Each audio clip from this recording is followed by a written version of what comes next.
Scanning Electron Microscope (SEM). History of Scanning Electron Microscope. Electron microscopes are scientific instruments that use a beam of energetic electrons to examine objects on a very fine scale. Electron microscopes were developed due to the limitation of light microscopes, which are limited by the physics of light. The Transmission Electron Microscope (TEM). First type of electron microscope developed and patented like transmission microscope, except that a focused beam of electron is used instead of light to see through the specimen. It was developed by Max Noll and Ernst Ruska in Germany in 1931. Scanning Electron Microscope (SEM). Debuted in 1938, Manfred von Ardon with the first commercial instruments around 1965. Its late development was due to the electronics involved in scanning the beam of electrons across the sample. Introduction. A scanning electrons microscope (SEM) is a type of electron microscopes that produce image of a sample by scanning it with a focused beam of electrons. The electrons interact with electrons in the sample, can produce various signals that can be detected and thus contain information about the sample surface topography and composition. The electron beam is scanned in a raster scan pattern, and the beam's position is combined with the detected signal to produce an image. Specimens can be observed in high vacuum, low vacuum, and environmental SEM specimens can be observed in wet conditions.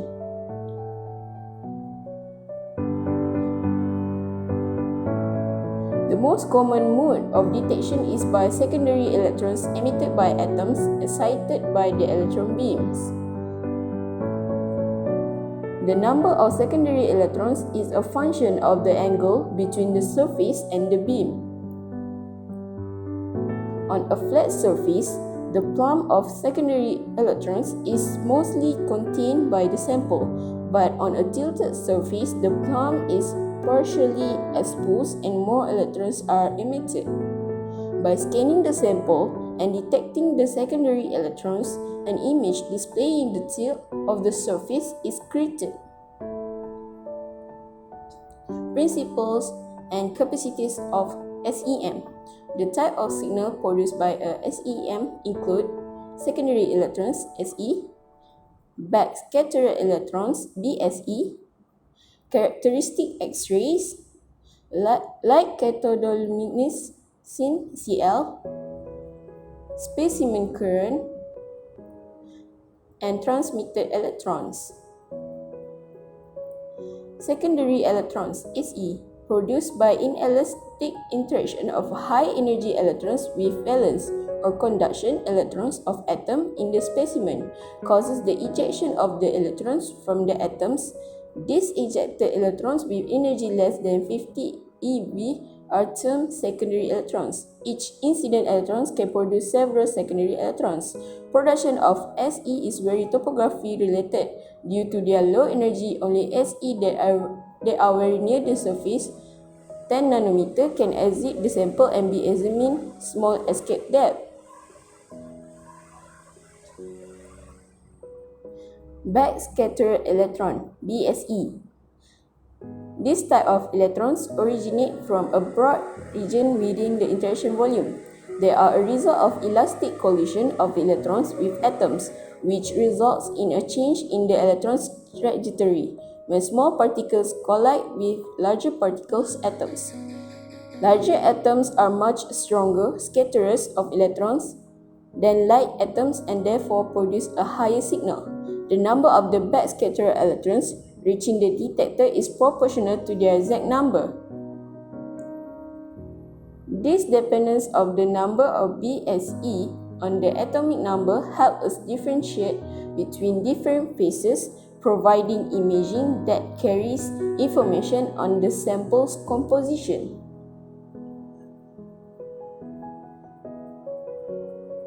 Moreover, BSE image can also provide valuable information on crystallography, topography, and the magnetic field of the sample. Characteristic X-rays. Characteristic X-rays are emitted when the electrons beam remove an inner shell electron from the sample, causing a higher energy electron to fill the shell and release energy. These characteristic X-rays are used to identify the composition and measure the abundance of element in the sample.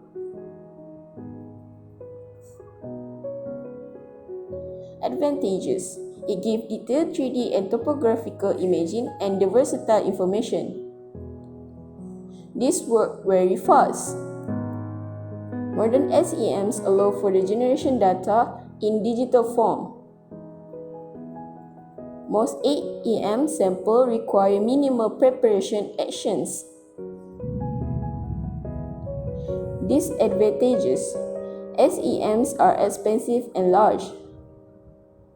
Special training is required to operate an SEM. SEM are limited to solid samples. SEM carry a small risk of radiation exposure associated with the electrons that scatter from beneath the sample surface. Scanning electron microscope. A scanning electron microscope consists in electron source, electromagnetic lens, and electron detector. It uses an electron beam instead of light, based on wave-particle duality. The electron beam is accelerated and focused on a sample using the lenses. The sample emits secondary electrons, which are then detected.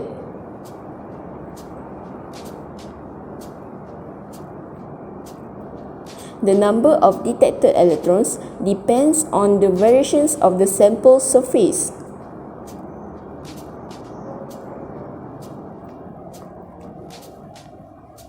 By scanning the beam and detecting the variation of the number of emitted electrons, one can reconstitute the surface topography.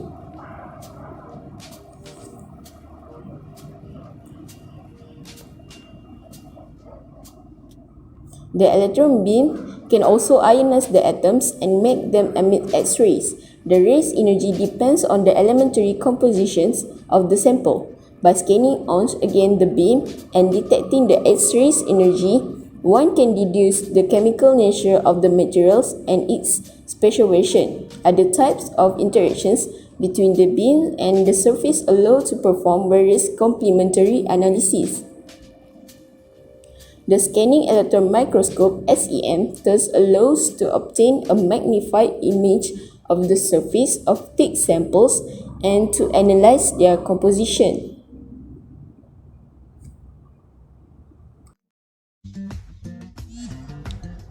What is FTIR stand for? FTIR is Fourier transform infrared. So let's see the purpose of FTIR. It has three purposes, which is to identify the presence of certain function group in a molecule. It uses the unique collection of absorption bands to confirm the identity of a pure compound. And it's to detect the presence of specific impurity. So let me show you how it works. It has four components, which is radiation source, monochromator, sample size, and detector. So let's see the radiation source. The radiation source contains two types of it, such as nurse glower and global. The nurse glower is constructed of rare earth oxides such as zirconium, thorium, and cerium. The heated temperature is 1500 to 2000 degrees, while the global is constructed of silicon carbide. The heated to 1500 to 1700 degrees. It less intense source than nurse glower and it also have the wavelength longer than 15 meter. So what about the monochromator? The monochromator, it has a prism which is act as dispersive component used in conjunction with variable slit mechanism, mirror and filter. Let's see, what is the material that used to make up this thing? It is made up of metal halide such as NaCl, KBr, and CSCl. Each of these has its own range. Why we can't use glass? Glass prism cannot be used because glass absorbs infrared radiation. Next, we look at the sample cell. The sample cell it contains the backplate, Teflon gasket, IR window, spacer, IR window, Teflon gasket, needle plate with stoppers, Teflon O-ring, compensating ring for 2 mm windows, and knurling and cap. For the detector, it has two types of detector, which is thermal detector and photo detector. For the thermal detector, it measures the heating effect produced by IR radiation, while photo detector, it relies on the interaction of IR radiation and a semiconductor material. For the type of IR spectroscopy, it has two types, which is dispersive IR and FTIR. For solid sample, we have three methods such as mole method, KBR disc method, and cast film method. Mold method. Grind powder and mix powder into a thick mold with a nodule, paraffin oil or CFC. Smear mold on sodium chloride disc. Advantage: quick, but resulting spectra are more complicated. Number 2, good for qualitative but not quantitative analysis. KBR disc method. Number 1, mix 1 part finely ground solid sample with 100 parts powdered KBR.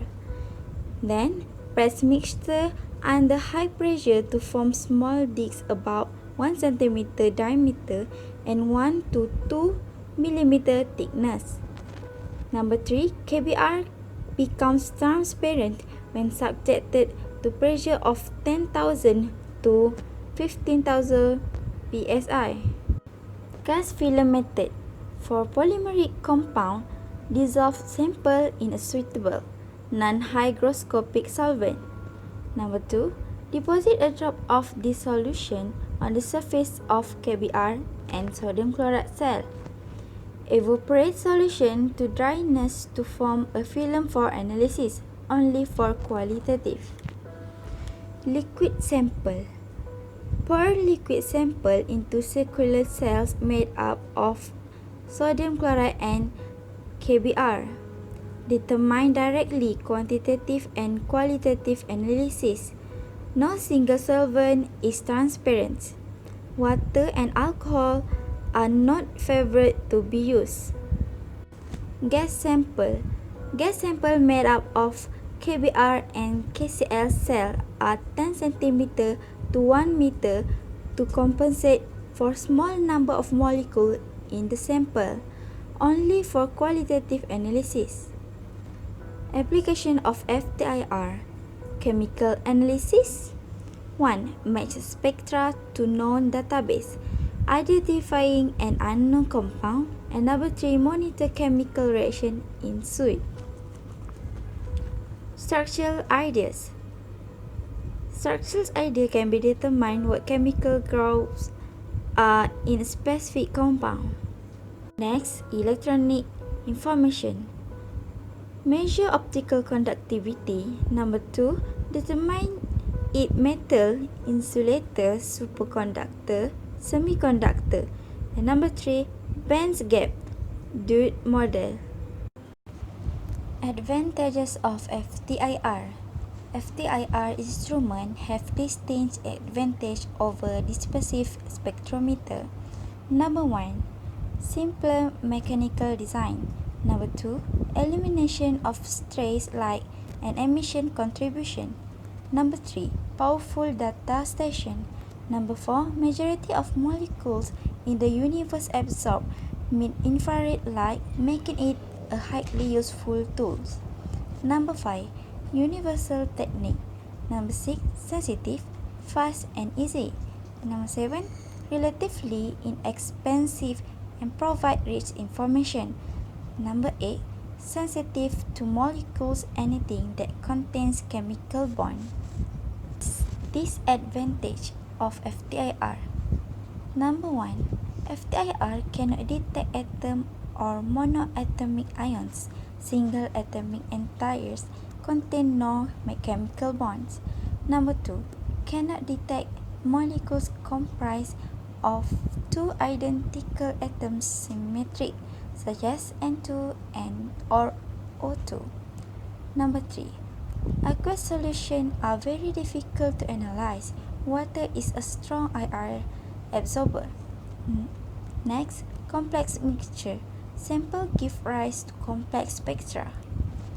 For application of FTIR is Number 1. Identification of an organic compound. Number 2. Structure determination. Number 3. Study of chemical reaction.